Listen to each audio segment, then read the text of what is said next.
Bonjour à tous et bienvenue sur le blog Quelle Recette. Alors aujourd'hui nous allons faire un gâteau mais pas n'importe lequel, c'est un gâteau en pâte à sucre. Et là vous êtes en train de vous dire mais un gâteau en pâte à sucre c'est dur à faire. En fait pas du tout, un gâteau en pâte à sucre ça demande énormément d'organisation et beaucoup de temps. C'est pour ça c'est des gâteaux qui coûtent énormément cher, il faut compter entre 7 € et 15 € la part. Tout simplement parce que ça demande beaucoup de temps et ça demande énormément de travail. C'est pour ça, si vous voulez vous en préparer un, par exemple pour l'anniversaire de votre enfant ou pour un mariage, pour des fiançailles, etc. Je vous conseillerais de vous y prendre en avance, de commencer déjà à regarder sur les sites internet, de commencer à commander par exemple la pâte à sucre, commander des petits accessoires, des petites décorations que vous pouvez voir ici par exemple. Là j'ai commandé plusieurs pâtes à sucre, une rouge, une jaune, une orange claire. Vous pouvez aussi commander des emporte-pièces par exemple pour la naissance de ma fille, c'est ce que j'ai fait, j'ai commandé des emporte-pièces avant même l'accouchement pour vous dire. Donc là vous pouvez voir un exemple d'emporte-pièce, c'est un emporte-pièce en forme de biberon. Là c'est en forme de poussette par exemple. Vous pouvez aussi commander des petits outils pour mieux travailler la pâte à sucre ou les cupcakes ou les popcakes. Ce que vous voulez. Après, vous pouvez aussi essayer d'avoir des plateaux pour mettre les gâteaux, des grands plateaux par exemple comme celui-là. Sinon, des petits plateaux qui, ce gâteau, c'est un plateau en forme de cercle pour poser le gâteau. Alors maintenant, le gâteau lui-même, c'est de la génoise avec de la crème pâtissière à l'intérieur, avec des fruits et je l'ai recouvert de crème au beurre. Ensuite, de la pâte à sucre. Ce que je vous conseillerais de faire, c'est plutôt de faire le gâteau, par exemple la veille, de faire la génoise, la crème pâtissière ou n'importe quelle crème mascarpone mélangée avec de la crème fraîche. Et ensuite, de préparer votre crème au beurre, de faire le montage du gâteau, et de le mettre au frigo et de finir de recouvrir de pâte à sucre le lendemain. Ce qu'il faut savoir aussi, c'est que la pâte à sucre, elle ne supporte pas du tout l'eau. Il faut bien avoir, quand vous allez étaler votre pâte à sucre, il faut bien avoir un plan de travail sec. Vos mains aussi sèches, il ne faut pas qu'il y ait de l'eau parce que ça ne supporte pas du tout l'eau. Ensuite, j'ai lu sur internet que la pâte à sucre, elle ne supporte pas le frigo aussi. Sincèrement, moi, ça m'est déjà arrivé de le laisser dans le frigo au moins 5 heures, je pense. C'est vrai que j'ai jamais essayé de laisser dans le frigo toute la nuit, c'est vrai. Mais quand je l'ai déjà laissé dans le frigo, je l'ai bien filmé avec beaucoup de films alimentaires, tellement j'avais peur que la pâte à sucre retombe. Du coup, je l'ai bien filmé, je me rappelle, je l'avais mis au frigo au moins 5-6 heures, je pense. Donc après, la pâte à sucre a été nickel. Donc, bref, là maintenant, on va passer à l'étape suivante, qui est l'étape de préparation. Et, nous allons d'abord commencer par voir les ingrédients, ensuite on va passer à la préparation. Alors je vais d'abord commencer par préparer la crème pâtissière, comme ça je pourrai la laisser refroidir. Entre temps je pourrais préparer ma génoise. Donc pour les ingrédients j'ai besoin de jaune d'œuf, de la maïzena mélangée avec de la farine, du sucre, du lait, un sachet de sucre vanillé, des fruits. Là j'ai pris des fruits surgelés, je vais les laisser décongeler comme ça. Vous pouvez prendre, là j'ai pris des fraises, vous pouvez prendre n'importe quel fruit rouge bien sûr, ce que vous voulez. Et du cacao, là je vais faire une crème pâtissière avec du cacao. J'ai pris du cacao amer, donc voilà. Pour la préparation, je vais d'abord commencer par préparer, par faire bouillir le lait avec pour ta ébullition, le lait avec la vanille. Voilà.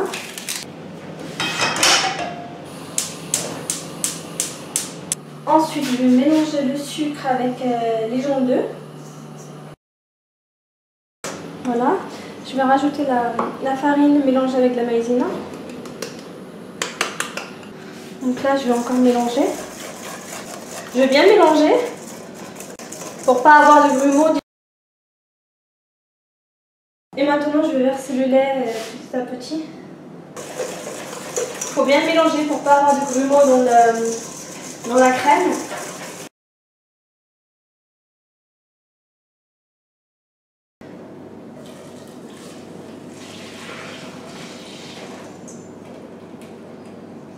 Je vais laisser sur feu doux Et je continue de mélanger jusqu'à ce que la crème devienne épaisse.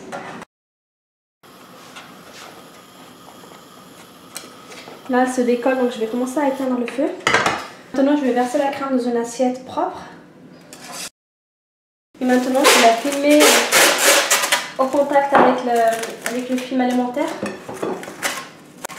C'est pour pas que ça fasse des croûtes sur le dessus. Quand la crème aura bien refroidi, je rajouterai du cacao amer. Maintenant que la crème pâtissière a refroidi, je vais le mettre dans un saladier. Je vais mettre quelques cuillères à soupe de cacao amer.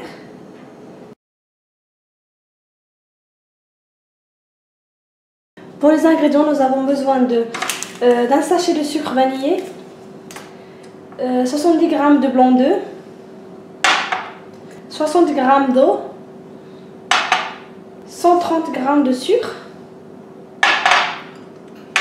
190 g de beurre. Il faut bien que le beurre soit mou et non pas dur. Laissez-le à l'extérieur un petit moment, sinon il faut bien le couper en petits morceaux, comme ça il sera facilement plus mou si vous êtes assez pressé. Ensuite, une petite pincée de sel.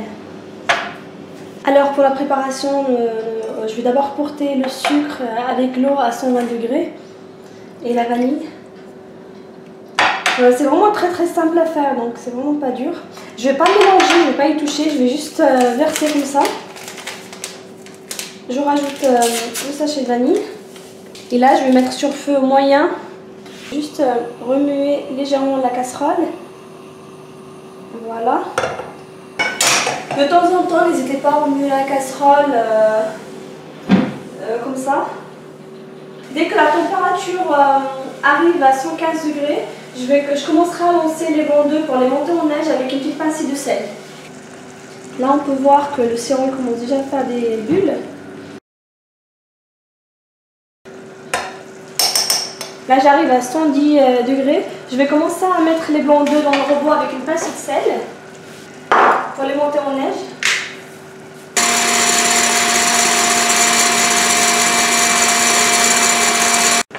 Alors, si vous n'avez pas de thermomètre, déjà il faut savoir que quand c'est approximativement prêt, normalement le sirop commence à faire des bulles, comme vous pouvez le voir ici. Sinon, il faudra tester avec votre doigt. C'est un peu chaud, mais voilà. Il faut que ça fasse des fils. C'est presque ça, en fait, on peut le voir. N'hésitez pas à tremper votre doigt dans l'eau froide avant de le faire pour pas que ça brûle. Je recommence.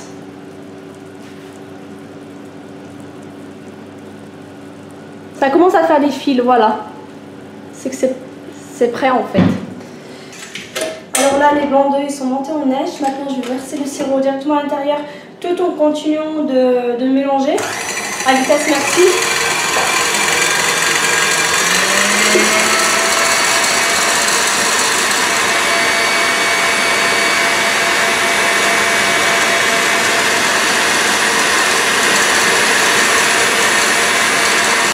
Et maintenant, je vais rajouter le beurre petit à petit. Je vais juste baisser la vitesse. Voilà. Et je rajoute le beurre tant que c'est encore chaud. Et là, je vais laisser mélanger jusqu'à ce que le robot soit bien froid sur l'extérieur.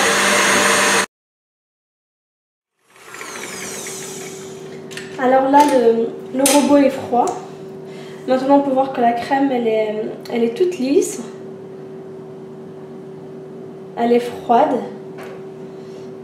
Donc là, elle est prête. Vous pouvez l'utiliser. Pour la génoise, alors c'est très facile. Et il nous faudra du sucre, de la farine, de la vanille et de la levure chimique et des œufs. Par contre, pour les œufs, il faudra bien prendre des œufs de taille de gros œufs. Pas des petits, parce que si vous prenez des petits, la génoise elle va pas bien gonfler. Sinon, au pire, il faudra en rajouter un autre pour avoir 5 œufs par exemple. Là, j'ai pris des gros œufs. Pour la préparation, je vais verser le sucre, la vanille.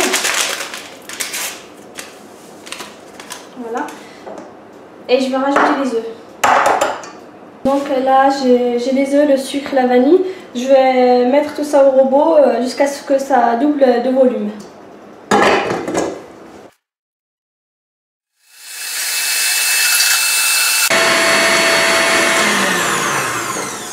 Mon mélange a doublé de volume, je vais rajouter la farine avec la levure chimique petit à petit, tout en continuant de mélanger.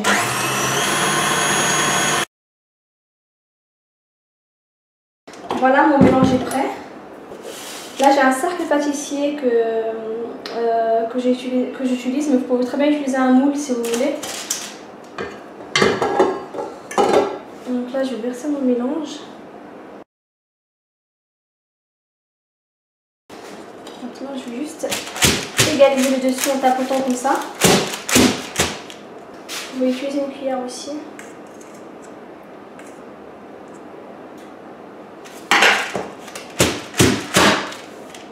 Et là, je vais mettre au four à 180-185 degrés pendant 20 à 30 minutes. Bien sûr, c'est selon votre four, il faudra bien surveiller la cuisson. Et de toute façon, la génoise sera prête dès qu'elle sera bien gonflée et bien dorée sur le dessus. Là, j'utilise un coupe génoise que vous pouvez vous procurer sur internet. Mais si vous n'en avez pas un, c'est pas grave. Vous pouvez utiliser un grand couteau comme ça pour la couper.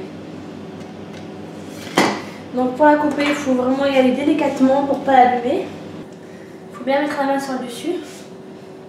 Et ensuite, on fait des va-et-vient. Voilà. Je vais déjà enlever le premier cercle. Hop là. Donc là, j'ai mes 3 cercles. Alors si vous n'avez pas de cercle, vous pouvez utiliser un plateau comme celui-ci que vous pouvez trouver dans les grandes surfaces, sinon dans certains magasins orientaux. Vous calculez le diamètre de votre cercle et vous rajoutez quelques centimètres. Sinon vous pouvez très bien les commander sur des sites internet, vous pouvez trouver des cercles aussi. Et ensuite vous découpez.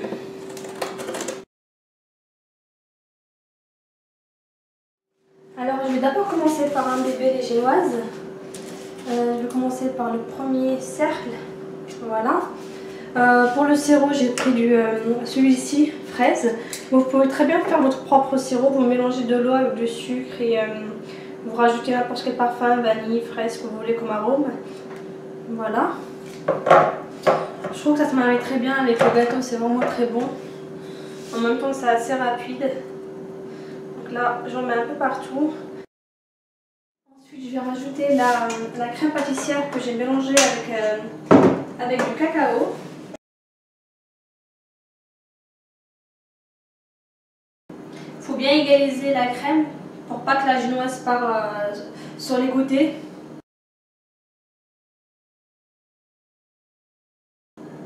Voilà. Pour les fruits, comme je disais, j'ai utilisé des fraises. Comme c'est pas la saison, j'ai pris des fraises surgelées. Vous les laissez décongeler, ensuite vous les disposez sur le gâteau. Voilà. Ensuite, je vais passer à la deuxième génoise. Je vais la mettre là-dessus. Je vais appuyer légèrement pour qu'elle colle un peu. Là, je vais rajouter un peu de crème pâtissière parce que je vois que la génoise elle part un peu sur le côté. Je vais mettre un peu de sirop. Voilà. Ensuite, je vais étaler le reste de la crème pâtissière. Maintenant, je vais encore disposer quelques fraises. Ensuite, je vais terminer par la dernière génoise. Je vais l'imbiber de sirop. Et je vais la disposer sur le gâteau. Avec une cuillère, je vais juste essayer de mettre la crème qui dépasse vers l'intérieur. En même temps, ça permet qu'il soit bien droit. Et maintenant, on va le couvrir avec la crème au beurre. Donc là, j'ai la crème au beurre. Je vais essayer d'en mettre un peu partout. Surtout cette partie-là où la crème pâtissière sort. Si vous faites un gâteau en pâte à sucre, il ne faut surtout pas couvrir le gâteau avec de la crème chantilly ou le couvrir avec de la mascarpone ou de la crème pâtissière parce que, comme je disais, la pâte à sucre elle ne supporte pas l'eau ni le lait, donc c'est pour ça qu'il faut bien la couvrir de la crème au beurre. Comme ça vous pouvez facilement mettre votre pâte à sucre et votre pâte à sucre comme ça elle ne tombera jamais, donc elle ne va jamais retomber. Alors, là on peut voir que le gâteau est bien droit sur le dessus, la crème au beurre elle est bien étalée.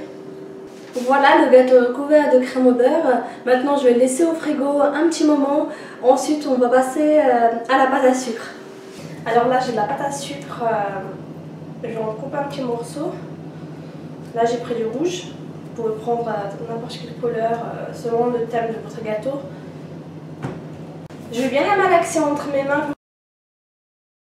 Je vais utiliser du sucre glace. Vous pouvez prendre de la maïzena à la place pour saupoudrer votre plan de travail. Et maintenant je vais l'étaler.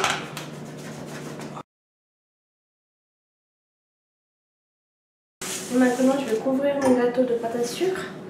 Il faut y aller délicatement.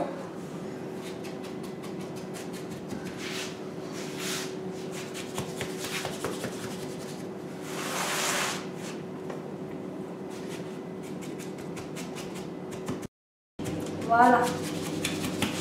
Je vais vous faire cette première étape. Bien sûr, il ne faut pas écraser le gâteau, il faut aller délicatement. Maintenant, je vais prendre ça et je vais essayer d'appuyer sur le dessus. En même temps, je laisse ma main sur le côté et je la tourne. Voilà. Il faut y aller doucement pour faire ça. Je prends celui-là, c'est juste pour ranger la pâte à sucre qui dépasse vers l'intérieur.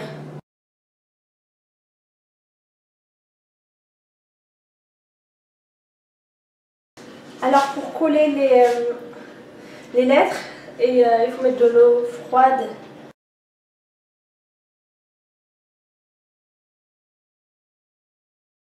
Le gâteau en pâte à sucre est terminé, j'espère que cette vidéo va vous plaire.